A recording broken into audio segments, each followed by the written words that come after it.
Vamos lá, pessoal. Então, eu quero começar agradecendo a participação de vocês, para quem conseguiu entrar. Assim, a gente sabe que hoje o dia está meio atípico, né, com esse tempo, com a internet oscilando e tudo mais.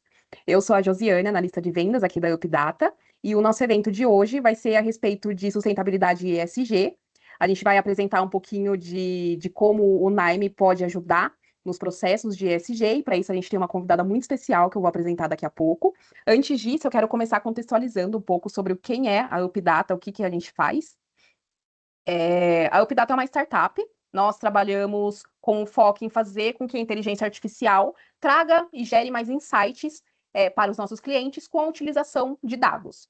Então, nós fomos fundados em 2018. Desde então, a gente tem uma parceria com o Nime, sendo que a gente tem um selo de Elite Partner do Nime, que nos possibilita de fazer diversas atuações, algumas frentes de treinamento, de consultoria, que eu vou falar daqui a pouquinho para vocês. Em 2019, a gente abriu o nosso escritório na Europa, hoje ele está localizado na Estônia. Em 2021, nós ganhamos essa certificação de oficial partner do Nime e também de Elite Partner. Em 2022, nós ganhamos um prêmio de melhor parceiro das Américas, também vindo do Nime, então reforça o quanto essa parceria é de longa data e valiosa para a gente. E agora, em 2025, a gente fez o lançamento da plataforma Simon AI, que é uma plataforma totalmente desenvolvida pela UpData, que faz com que a gente consiga atender os nossos clientes também com predições de demandas. E aí, falando um pouquinho sobre as frentes de atuação que a gente tem com os nossos clientes, nós conseguimos trabalhar com a comercialização das licenças do Nime Hub, por conta dessa certificação de Elite Partner que nós possuímos. Trabalhamos com a parte de consultoria, onde a gente personaliza os nossos projetos de acordo com a demanda que o cliente tenha, todos voltados para análise e ciência de dados e de automação de processos. A gente tem a parte do treinamento, como eu falei, a gente tem toda essa certificação do Nime que possibilita que a gente desenvolva treinamentos desde o nível iniciante, intermediário, até o avançado.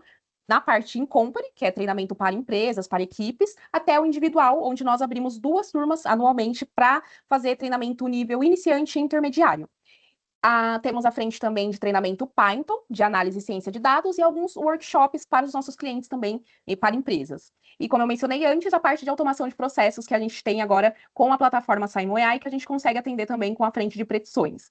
Alguns clientes que nós citamos aqui abaixo mostra que o segmento que a gente consegue atuar é bem diversificado. Nós trabalhamos tanto com a parte de escritórios de advocacia, área de varejo, instituições financeiras, empresas industriais. Então, é muito amplo os segmentos que nós conseguimos atender e os segmentos que o Nime também possibilita de desenvolvermos projetos. Aqui, para a gente poder situar um pouco de como vai ser a nossa tarde, pessoal, teremos aqui uma breve apresentação da nossa convidada. Depois disso, a gente já vai começar aqui com um bate-papo com ela, onde ela vai explanar um pouco sobre o dia a dia dela, utilizando a ferramenta, trocando alguns insights. Aí, a gente está aqui também com a Érica, que é a nossa cientista de dados aqui da UP. Ela vai fazer ali uma introdução base para contextualizar vocês do uso do Nime, como funciona e tudo mais, para quem está tendo um dos primeiros contatos com a ferramenta. A gente vai abrir um tempo para perguntas e respostas para vocês tirarem as dúvidas tanto com a Érica quanto com a Bianca, que é a nossa convidada especial de hoje. E aí a gente já vai se encaminhando ali para o fechamento, tá? Então, aqui, para contextualizar vocês sobre quem a gente trouxe hoje, a Bianca Santana, ela é a nossa convidada de hoje. Ela é analista sênior da área de ESG, numa instituição que a gente tem um relacionamento. Ela é graduada em Relações Internacionais pela PUC e ela tem um MBA voltado para essa área de agronegócio pela USP. E ela vai estar dando alguns insights ali para a gente, junto com a Érica, algumas trocas, que vai ser bem relevante para vocês. Então, para a gente poder começar a conversa, eu já quero convidar aqui a Érica para ela poder se apresentar rapidamente e já começar ali o nosso bate-papo junto com a Bianca. Eu quero dar as boas-vindas também para a Bianca por ter aceitado o convite. E é isso, pessoal. Antes de iniciar, eu quero também pedir que vocês já vão interagindo no chat com a gente, para quando for esse momento de perguntas e respostas, a gente já conseguir ali interagindo e tirando as dúvidas que vocês tiverem, tá? Então, no meio do evento, surgiu ali uma dúvida, vocês já podem ir mandando, que ao final a gente vai responder todas de uma vez, tá bom? Obrigada, Érica. Perfeito, obrigada, Josi. Boa tarde, pessoal. Boa tarde. Bom, como a Josiane comentou, a gente vai participar aqui desse bate-papo, né? Vamos fazer esse bate-papo com a Bianca. E aí, logo depois, falar um pouquinho sobre o Naime e a gente abre para perguntas e respostas, tá bom? Acho que você pode tirar. Isso, obrigada, Josiane. Bom, vamos lá. Vou começar aqui perguntando algumas coisinhas e aí a gente vai puxando esse bate-papo, tá bom? Bianca, muito obrigada mais uma vez pela sua participação aqui com a gente. E eu queria pedir para você contar um pouquinho sobre a sua carreira em ESG, o que você faz, quantos anos de experiência você tem. Legal. Bom, pessoal, eu primeiramente que agradeço o convite, é um prazer estar aqui.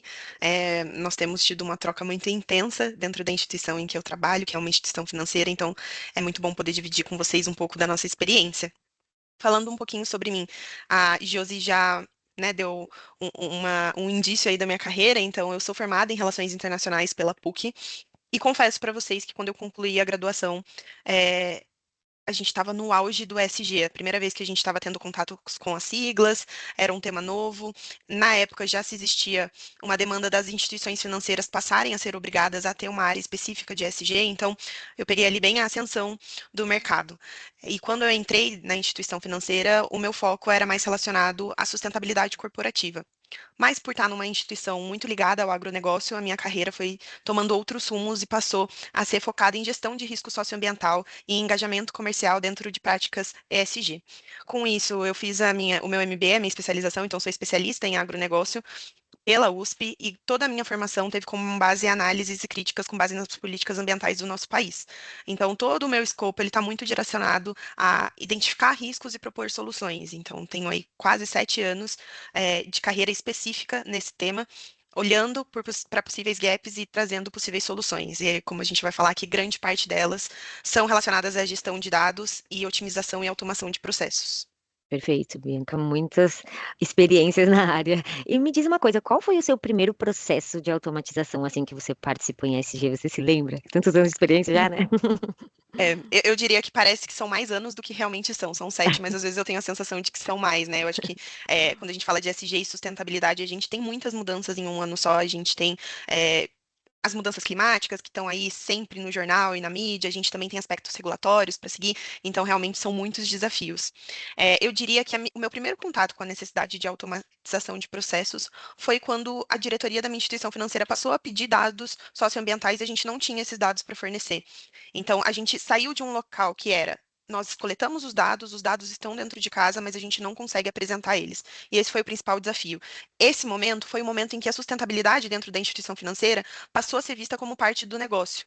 Isso é um ponto muito importante, porque enquanto as empresas, num geral, desde instituição financeiras, startups, órgãos do governo, a partir do momento que essas pessoas não olham para a sustentabilidade como parte do negócio e como instrumento, inclusive, de lucro, às vezes ela fica esquecida ali e acaba só cumprindo tabela dentro da instituição.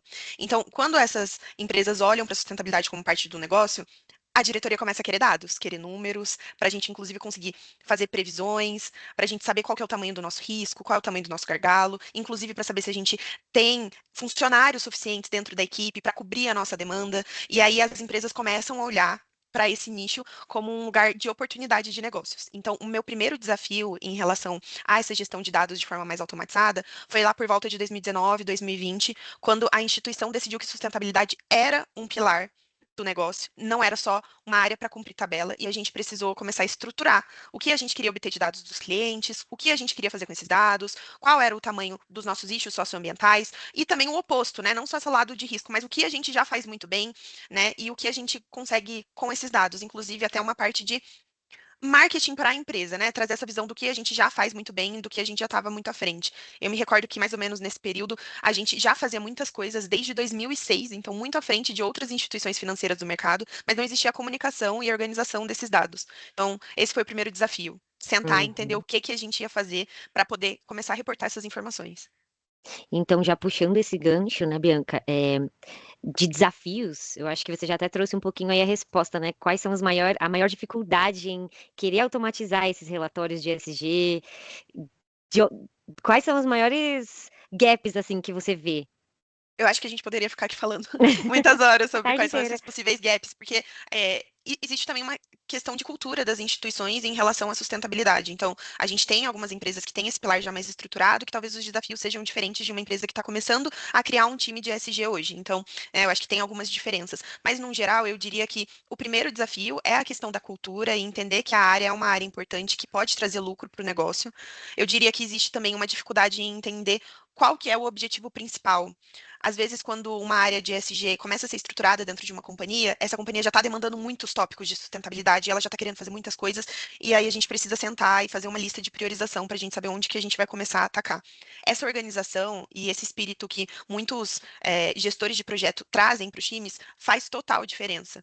Eu diria também que hoje a gente, sem esse mapeamento de quais são as demandas, qual é o objetivo final daquela área, qual que é o escopo, a gente também não consegue definir qual é a quantidade de pessoas naquele time que a gente precisa. Então, eu ainda sinto no mercado hoje que os times de SG e de sustentabilidade são muito enxutos para a quantidade de demandas. Então, quando a gente fala de automatização de dados com poucas pessoas, às vezes essas pessoas são novas nas instituições, a gente cai num outro desafio que são várias bases de dados espalhadas pela instituição, de fontes diferentes, com padrões diferentes, e a gente cai num problema de data quality que talvez a gente nem esperava enfrentar, né? Então, eu diria que, além de uma questão de força de trabalho, de cultura de sustentabilidade, a gente também enfrenta muito problema de data quality, porque a gente precisa se colocar num lugar também de que essas instituições nunca precisaram reportar dados de sustentabilidade antes, e elas precisam fazer isso do zero. E a gente está falando que a gente precisa fazer isso do zero agora, em 2025, com uma urgência de risco reputacional muito grande. Então, as empresas querem fornecer esses dados de forma mais confiável possível e de forma mais ágil possível. E a automatização vem aqui para apoiar a gente, né? Quando a gente pensa em Uhum. levantar dados de muitos clientes numa velocidade muito curta, a gente sabe que com a automatização a gente consegue minorar, por exemplo, os riscos manuais desse processo. Assim. Então, são vários desafios. A minha dor principal ainda é o data quality. Comunicar para as outras áreas das instituições que a gente precisa de alguns dados para um objetivo final ainda é um desafio, ainda tem uma questão cultural de algumas áreas não entenderem a importância da sustentabilidade e do ESG, e é por isso que o que a gente está fazendo isso aqui hoje é tão importante. Comunicar que as duas frentes, os dados e o ESG, andam de mãos dadas para trazer lucro e visão de negócio para as empresas. Uhum, perfeito. Inclusive era algo que eu ia pontuar aqui para você, e que você já puxou esse gancho. Existem muitos dados na sua área, né, de ESG, muitas fontes de dados que você precisa puxar, e fazer isso de um processo manual é muito mais complicado, né? Você acabou de É, dizer aí. é bem duro, né? A gente é, chega um momento de maturidade da área que a gente precisa abandonar um pouco o PROC-C, o PROC-V do Excel e transformar isso em um sistema mais estruturado de dados. Não só para gerar o dado naquele momento, mas também para a gente ter um histórico confiável.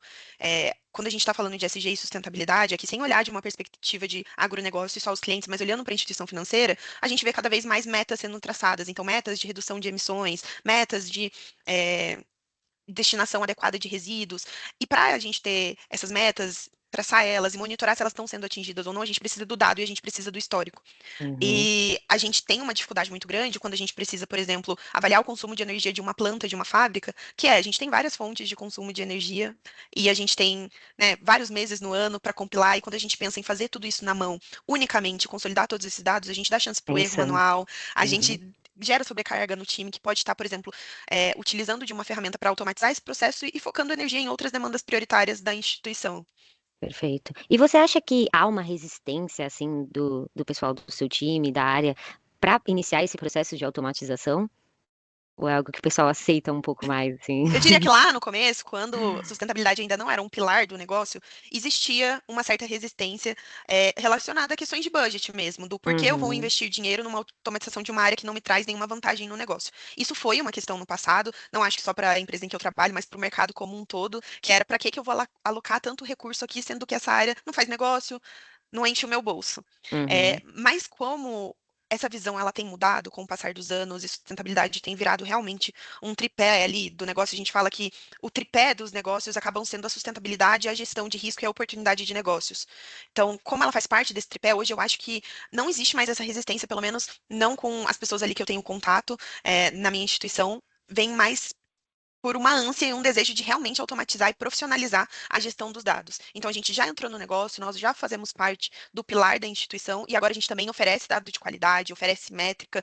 Então, agora, quando a gente precisa fornecer essas informações para os diretores, tomadores de decisão, no meu caso, a minha instituição não tem a matriz brasileira, então, quando a gente precisa comunicar isso para fora, a gente consegue falar a mesma linguagem, né? Quando a gente quer falar sobre os dados, e isso ajuda Uhum. muito no processo. Então, eu diria que hoje o meu time está focado em buscar essa automatização de processos, justamente para tirar a sobrecarga de quem precisa ainda ficar ali na mão, no Excel, olhando alguns detalhes, para a gente poder Uhum. focar em realmente coisas que trazem muita mudança para a instituição, que demandam tempo, que o time está sobrecarregado com coisas que podem ser ajustadas. Em ser mais produtivo, né, com o que Exato. interessa.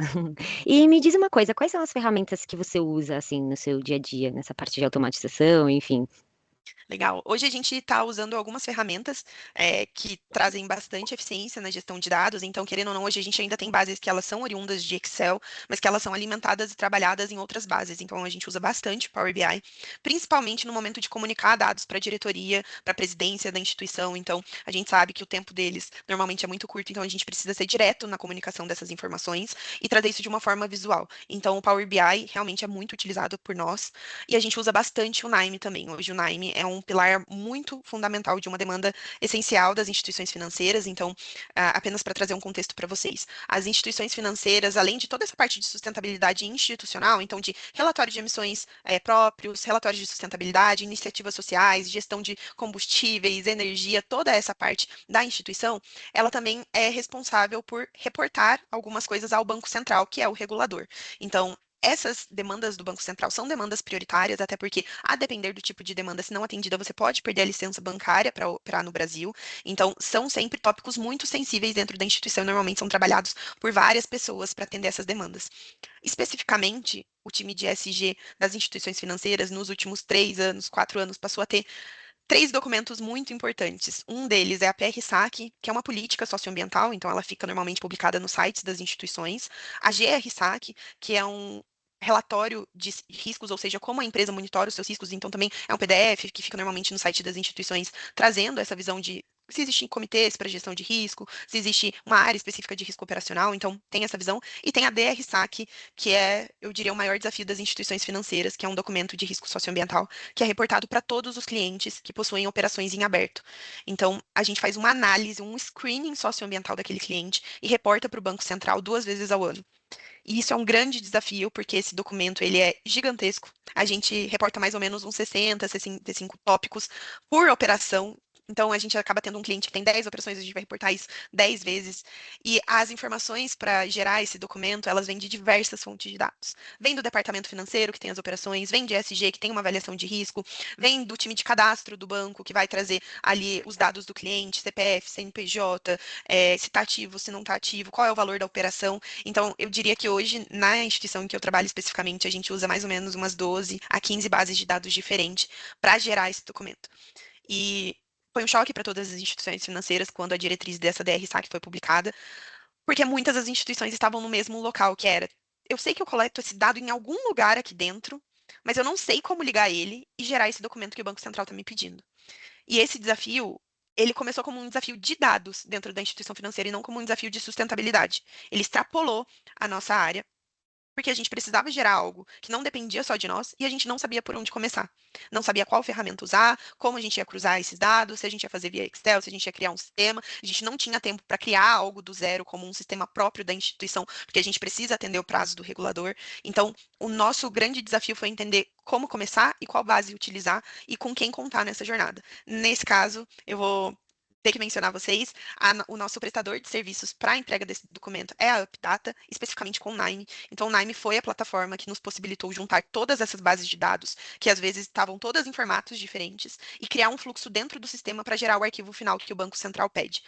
Essa demanda é provavelmente a maior demanda que o time de sustentabilidade tem durante o ano em uma instituição financeira, porque para gerar esse documento 2 vezes no ano, a gente acaba passando 3, 4 meses do ano trabalhando para gerar esse dado com qualidade. Até Uhum. porque o Banco Central analisa tudo que a gente manda. Então, se houver retrabalhos, a gente precisa tratar essa informação. Então, hoje o Nime é a ferramenta que a gente usa para essa entrega, que é muito relevante, e pelo menos nas últimas 4 entregas aí a gente não teve retrabalhos com o Banco Central, então a gente sabe que hoje o fluxo que a gente criou dentro do Naime para atender algo que vai além da instituição financeira funciona e funciona muito bem. Que ótimo. E Bianca, você acha que seria possível reportar um relatório, tanto esse DRSAC quanto outros que você tem, sem um Power BI da vida, o Naime? Como que você acha que seria esse trabalho manual? Olha, eu vou falar, assim, eu acho que nada é impossível, mas eu com certeza diria que a qualidade não se compararia. Uhum, Eu acho que pode ser possível fazer algo manual, principalmente se a gente estiver numa empresa pequena que ainda está começando o processo de coleta de dados, uhum, mas eu não acho que esse é um cenário mais viável para empresas que já coletam dados há bastante tempo, que já têm muitos insumos dentro de casa. Usar a tecnologia a nosso favor é fundamental para a gente entregar relatórios que têm confiabilidade e que têm dados completos. Então, eu diria que apresentar, por exemplo, hoje um relatório de sustentabilidade de uma instituição sem qualquer gráfico oriundo de um Power BI, eu não sei, eu diria que não acontece mais hoje. Eu uhum, diria que hoje a gente já tem ali o Power BI como um braço do negócio. Eu acho que a gestão de dados, ela passa por ali. É muito diferente eu apresentar um relatório com 120 linhas de Excel e 40 colunas do que apresentar 2 gráficos pizza que trazem ali as informações. E assim, gráfico pizza eu tô falando de uma forma básica, né, do Power BI. O Power BI você pode trabalhar ali dados de forma muito mais eficiente. Você consegue colocar pop-up, você consegue colocar alerta no e-mail quando ali tem alguma coisa que você precisa analisar. Então eu acho que a gente consegue fazer muito mais do que a gente conhece. E aí é o meu ponto, né, de priorizar as demandas e entender por onde a gente vai começar. Porque às vezes o começo ele pode ser básico, ele pode ser um Power BI simples de gráfico pizza, gráfico de coluna, mas talvez a sua necessidade logo de começo seja algo mais elaborado. E aí talvez você precise olhar para o time e entender se existe dentro do seu time alguém capacitado e com tempo hábil para atender essa demanda, ou se você precisa contar com o apoio de uma empresa parceira para prestar esse serviço e entender qual é a sua demanda para te atender da melhor forma possível. Eu acho que a comunicação e a transparência da demanda era o passo inicial para ter dados de qualidade e fazer esse reporte de forma eficiente. Perfeito, Bi. E uma última pergunta: você recomendaria o Nime, Power BI para outras empresas que estão buscando ferramentas para acelerar aí os seus processos de ESG? Como que você vê essas recomendações? Legal. Eu recomendaria, eu acho que assim, além desses sistemas que a gente está mencionando aqui, eu acho que a depender da demanda da instituição, podem existir vários outros, né? Então, por exemplo, eu sou especialista em agronegócio e eu sei que para gestão territorial existem outras plataformas que vão cruzar imagem de satélite, algo específico, mas, num geral, se eu pudesse falar de algo que permeia todas essas instituições, eu diria que o Power BI é algo que consegue se adequar muito bem. E o Uhum. Nine, eu confesso para vocês que o meu primeiro contato com ele foi com essa demanda regulatória, então foi identificando que essa seria uma saída coerente, e desde então eu me tornei uma grande fã. Eu acho que o Nine ele traz algumas vantagens, obviamente a Erika e o time da Data pode trazer uma visão mais técnica disso, mas eu como de uma forma mais leiga, olhando o que o sistema me entrega de resultado, eu diria que ele funciona muito bem. A gente consegue fazer cruzamentos de muitas bases de dados, bases pesadas, com uma facilidade, com ganho de tempo e eficiência muito maior do que no Excel, por exemplo. E o meu grande xodó no Nime é a forma com que a gente gera o arquivo no final. Então, você pode fazer várias ligações dentro do Nime e escolher como esse arquivo vai ser gerado no final. Nessa demanda em específico, a gente gera um XML, mas a gente pode gerar um Excel também, em algumas outras bases, isso pode alimentar um BI. Então, eu acho que esses diversos caminhos que o Nime permite a gente ter me agradam bastante, porque a gente consegue adequar de acordo com as demandas que a gente precisa atender, independente de ser de mídias, às vezes, né, a gente tem essa questão na instituição financeira que são mídias que podem ocorrer um risco reputacional para a instituição, então a gente precisa adequar a nossa linguagem, o nosso dado para esse fórum, às vezes é uma presidência, então ter uma ferramenta que permite com que a gente trate muitos dados de forma eficiente e que o resultado final dela seja no formato que a gente deseja, isso facilita muito o processo. Eu acho que o Nime atendeu a nossa dor em relação a isso, a gente conseguir ter várias bases cruzadas com vários resultados. Confesso que pode ser que exista outras coisas no mercado que façam algo similar, mas eu, na minha realidade aqui, gosto bastante do Nime porque eu acho que ele entrega muito mais do que ele promete. Assim, o sistema visualmente é intuitivo, fácil de usar e a possibilidade de cruzamentos de informação e de automatização de processos é muito grande. Perfeito, Bianca. Muito obrigada. Já está expert no Nime. Imagina, sou Já uma grande falou fã, aqui estou que precisa precisando fazer uma capacitação, inclusive, de Nime. Vamos juntando. Bom, muito obrigada. Eu acho que a gente Imagina. encerra as nossas perguntas por aqui. Eu vou falar um pouquinho sobre o Nime agora, algo bem rápido, só para o pessoal ter uma ideia. E aí depois a gente já abre para as perguntas, para o pessoal ficar à vontade para perguntar, tá bom? Muito obrigada, pessoal. Eu que agradeço. Bom, vou compartilhar minha tela aqui rapidinho. Vamos lá. Então, puxando um pouquinho do gancho do que a Bianca comentou, do Nime, de ser uma ferramenta que ajuda muito nesses processos de automatização, né, que as empresas precisam, principalmente, né, nesse exemplo específico que ela comentou do DRSAC, vou trazer aqui para vocês só uma ideia, um resumo do que é o Nime, algo bem prático, tá bom? O Nime é uma plataforma que a gente pode utilizar para análise de dados, ciência de dados, engenharia de dados, então desde algo mais para negócio, quanto algo mais específico da área de dados aí de TI. Então a gente consegue fazer transformação, visualização, gerar relatório, tudo isso dentro da plataforma, que é uma plataforma open source e gratuita, e que ela é baseada, acho que esse é o grande tchan do Nime, baseado em um visual low code. Então, a ideia é ser uma plataforma fácil, de uma curva de aprendizado fácil para as pessoas aprenderem, principalmente os profissionais de negócio que não têm muito tempo ali para dedicar aprendendo linguagem de programação, por exemplo, um Python, né? Então, como o Nime funciona? A gente trabalha dentro dele através dos nodes, que são esses quadradinhos coloridos. Então, existem mais de 5.000 nodes disponíveis para cada tarefa que a gente tem que fazer. E aí a gente busca esse node, o que a gente quer fazer, configura ele, executa, e quando a gente vai montando diversos diversos nodes, um depois do outro, construímos o que chamamos de workflow. Então, essa daqui é a nossa ideia, né, de pegar cada pecinha de como se fosse um Lego e a gente vai montando de tudo que a gente precisa fazer nos nossos dados, monta o fluxo, automatiza o processo. Uma vez o fluxo pronto, eu posso reutilizar quantas vezes eu precisar, tá bom? Então, para que o Nime serve? A gente costuma falar que o Nime serve para tudo, mas fica muito amplo, né? Então, resumindo aqui alguns tópicos, a gente consegue fazer ETL, que é a parte de extração, né? Extrair dados, transformar dados, carregar dados em plataformas como no SharePoint, no Power BI, enfim, gravar esses dados, limpar, preparar. Quem está mais na parte, né, de dados, de ciência de dados, dá para também fazer machine learning de um jeito muito mais low code, muito mais só clicar do que ficar codando, automatizar tarefas repetitivas, fazer análises estatísticas e gerar relatórios, integrar com sistemas, fazer API, fazer web scraping, criar pipelines sem escrever código. Essa é a ideia do Nime, né? Então, para quem quiser começar a utilizar o Nime, dá esse pontapé. O Nime, como eu disse, é uma plataforma gratuita, então qualquer pessoa consegue entrar no site e já baixar a plataforma. Eu vou entrar aqui para mostrar para vocês. É nime.com. Então, é só você entrar, vir aqui em download, e aí você preenche aqui só as suas informações e vai aparecer numa outra tela a opção, se você quer baixar para o seu sistema operacional, Windows, Linux, enfim, Apple, então você consegue baixar ali a plataforma e usar no seu computador a ferramenta, tá? Então, uma vez que você baixou a plataforma aqui de forma gratuita, e você abriu no seu computador, essa é a carinha do Nime, então vai abrir essa telinha aqui para você começar a utilizar, e aí a ideia é que você vai ter o seu local space aqui, né? Cria um workflow, nomeia ali o seu workflow e começa a trabalhar aqui em cima dele, montando o seu fluxo, tá? E, calma aí, cadê? Aqui. Então, aqui, como a gente pode ver, eu tenho um fluxo, um exemplo que eu trouxe, que já estava montado, que é o Nime tem um fórum muito legal também, o Community Hub, que você consegue pesquisar fluxos já prontos, consegue reaproveitar o que tem lá. E aí, inclusive, tinha esse exemplo de análise de consumo de energia em UK, né, no Reino Unido. E aí, aqui ele pega várias tabelas, filtra dados, enfim, faz loops, que quem é um pouco mais da área de programação entende mais essa parte de loop, né? Estrutura de repetição para ler diversas tabelas, junta dados, enfim, faz todo um tratamento que a gente pode ver aqui que ele está montando esse fluxo, né? A gente monta esse fluxo, e no final desse processo a gente tem uma saída, né?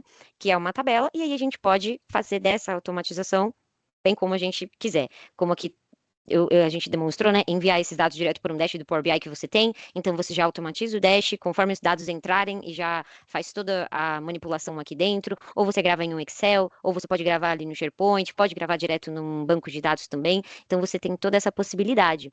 Aqui, só falando um pouquinho da carinha do Nime, a gente tem aqui do lado a parte de nodes, então a gente pode ver todos os nodes disponíveis estão aqui dentro, eu tenho a parte de leitura e gravar dados, então eu consigo ler Excel, eu consigo gravar em Excel, eu consigo ler em CSV, gravar em CSV, enfim, existem vários tipos de node aqui de leitura, PDF, se eu precisar ler também. Ele é bem visual.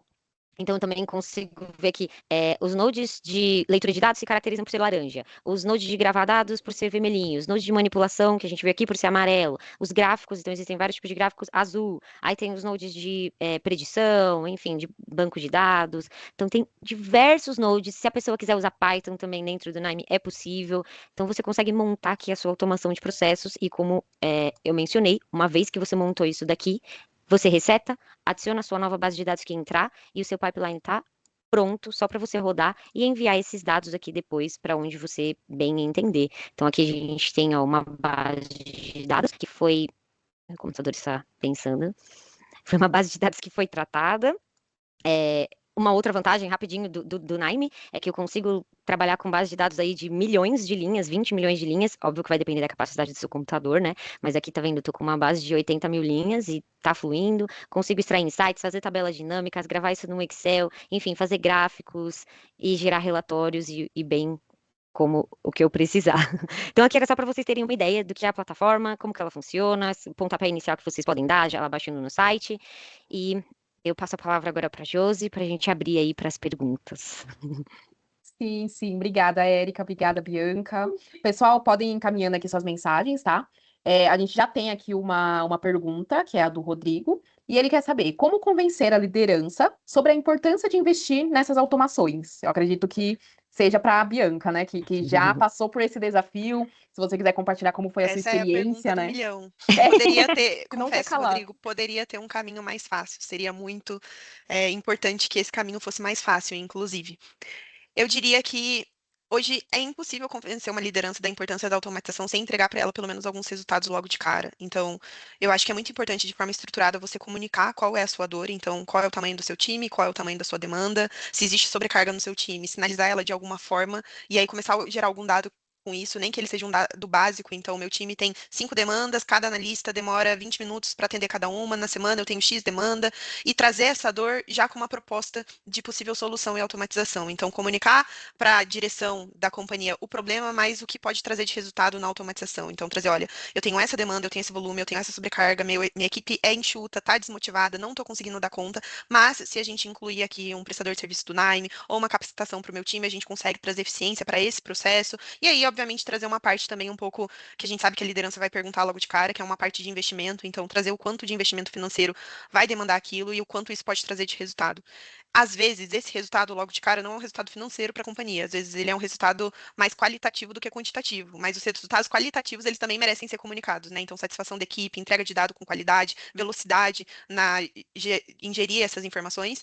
E confesso que, né, existe a possibilidade de, mesmo com toda essa bagagem, a liderança ainda não se convencer. E aí eu diria que a gente entra num local de tentativa e erro de como comunicar isso, né? Tem lideranças que preferem uma reunião, sentir mais de perto a dor da equipe, tem gente que vai gostar mais de um material mais estruturado, um memo relatando o problemática, e aí eu acho que a gente vai um pouco para tentativa e erro. Às vezes também o processo acaba sendo top-down. Às vezes a liderança só se convence quando tem algo regulatório em que ela é obrigada a cumprir. Isso é um cenário que, né, a gente diz que o mundo ideal seria que as empresas por si só entendessem a oportunidade de automatizar dados de sustentabilidade, porque isso é o melhor caminho, né? É o que traz mais rentabilidade. Mas às vezes isso ainda acontece por uma força externa maior. Então eu diria que é um grande desafio, Rodrigo. Mas eu acho que estruturar e contar bem a história do começo ao fim já dá um norte melhor, assim. Eu acho que as chances são maiores. Legal, muito bom, bacana. E aí a gente recebeu também da Lúcia, ela diz que na empresa que ela atua, eles precisam preparar todo o relatório de DRS na raça e na mão. Ela quer saber se a gente faz o processo de automatizar todos esses relatórios. Lúcia, bom, eu acho que você tem um grande desafio. É, fazer a DR Sac na mão é muito complicado. Eu falo que ninguém sabe qual é o verdadeiro desafio da DR Sac enquanto não vê o XML pronto, né? Daquele tamanhão. É realmente uma quantidade de dados absurda. Eu confesso que eu nunca tinha me deparado com um relatório tão complexo e com tantas informações antes disso ter sido obrigatório, né? Então, o que a gente faz hoje, Lúcia? Hoje a gente criou dentro do Nime um fluxo. Pronto, como a Erika mostrou, esses nodezinhos, essas caixinhas, então a gente criou ela de acordo com as nossas necessidades. Então, por exemplo, olha, para esse cliente aqui, eu vou buscar informação em tal caminho. Aí a gente já deixou pronto.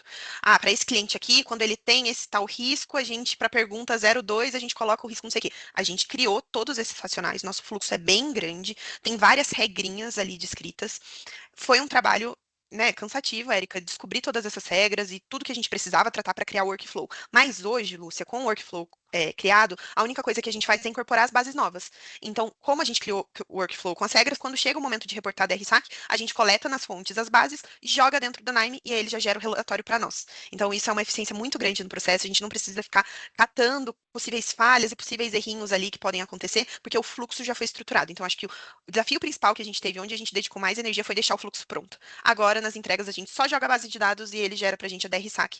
E eu acho que como você tem contato com o que é a DRSAC, essas saídas que a Erika mencionou, né, que dá para a gente ter várias saídas, a gente tem a saída da DRSAC e a gente criou uma saída também que são de possíveis inconsistências na nossa DRSAC. Então, o próprio Nime, ele vê, se tiver algum cliente, por exemplo, sem nota de risco climático, ele sinaliza para a gente, já traz qual é o CPF e o CNPJ, para a gente identificar se ele está sem nota por algum problema no fluxo, algum problema na base de dados, ou se tem um erro operacional na instituição que aquele cliente não tem essa nota.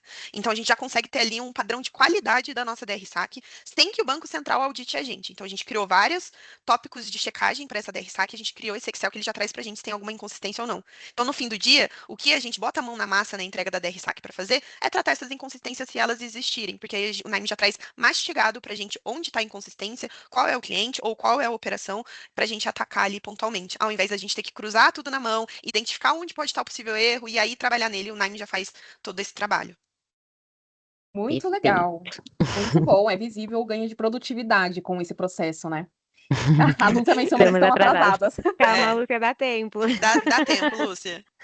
Dá tempo. Nunca é tarde. Assim, tente talvez difundir aí dentro da sua companhia a importância de ter um workflow pronto, porque vocês vão ter um trabalho, sim, cansativo, talvez aí eu diria que uns 7 meses trabalhando com uma equipe qualificada ou capacitando vocês para criar esse fluxo, mas depois o ganho de eficiência nas próximas entregas de DRSAC de vocês É.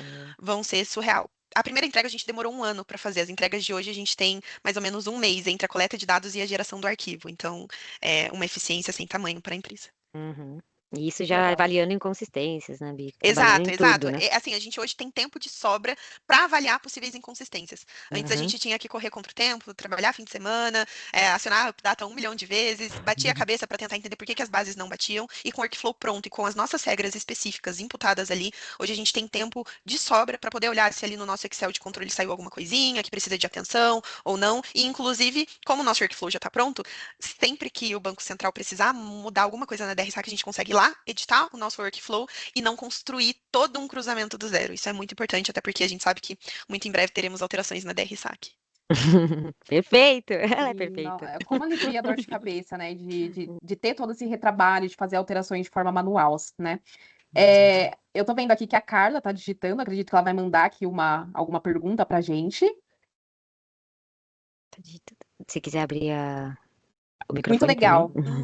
Sim, pessoal, se quiserem conversar, dialogar aqui com a Bianca e com a Erika, podem aproveitar esse momento. Ela está agradecendo aqui, né, pelo quanto ela aprendeu. Ela disse que aprendeu bastante. Muito legal a experiência da Bianca e a prática com o Nine. Obrigada, Carla. A Carla está sempre presente nos nossos eventos, né? Pessoal, podem ir mandando aqui as suas perguntas para a gente ainda. Enquanto o pessoal vai encaminhando aqui, eu quero compartilhar a minha tela com vocês, porque aqui na UP a gente tem um conjunto de arquivos e documentos que a gente tem para dar base para quem nos acompanha, né, nos nossos eventos, nas nossas redes sociais. Então, a gente gosta de compartilhar alguns conteúdos que ensine de forma transparente e simples aquilo que a gente tanto fala, como a gente está falando aqui do Naime, todo esse desenvolvimento, né, de fluxos voltado para essa área de ESG. Então, pensando nisso, a gente fez a construção de um e-book que dá uma versão iniciante até os primeiros passos de como fazer esse processo de automatização dos indicadores nas empresas de vocês com o uso da ferramenta Naime na versão Analytics, que dá para você baixar e já ir testando aí no seu computador, como a Erika já mostrou um pouco antes pra gente. Então, aqui a gente tem um resumo do que vocês vão conseguir encontrar e o que vocês vão aprender dentro desse e-book, desde a parte do comecinho, bem iniciante do que é esse ESG e qual a relevância dele no mercado atualmente, até a parte dos próximos passos, como que vocês vão começar, a parte prática ali utilizando o Naime. Então, quero agradecer mais uma vez aqui pela Bianca por poder aceitar o nosso convite, por dedicar um tempo para essa participação, a Erika também, que é a nossa especialista, por fazer essa mediação, explicar aqui, contextualizar um pouco do Naime. E se vocês quiserem complementar alguma coisa para a gente poder finalizar, a gente já está encaminhando aqui para o final do evento. Eu Obrigada, só pessoal. Muito gostaria de obrigada. agradecer a oportunidade de estar aqui conversando com vocês. Eu acho que essa é a pontinha do iceberg sobre quando o assunto é dados e ESG. Eu acho que a gente tem vários caminhos para tratar, mas eu acho que vocês já têm aí bons locais para começar, né? Eu acho que a Updata tem algumas ferramentas que podem possibilitar e facilitar um pouco a vida de vocês e dos seus times. E é isso, eu sigo à disposição, caso algum de vocês tenha alguma outra dúvida em que eu possa auxiliar de alguma forma nessa parte de SG, agronegócio e sustentabilidade, demandas regulatórias, eu fico à disposição também. Eu vou mandar aqui no chat o meu LinkedIn, então Legal. fiquem à disposição para me acionar. Muito obrigada, viu, pessoal? Obrigada, Bianca. Espero contar com Perfeito, muito você em outros obrigada. eventos também. Conte comigo, Juliana. Obrigada.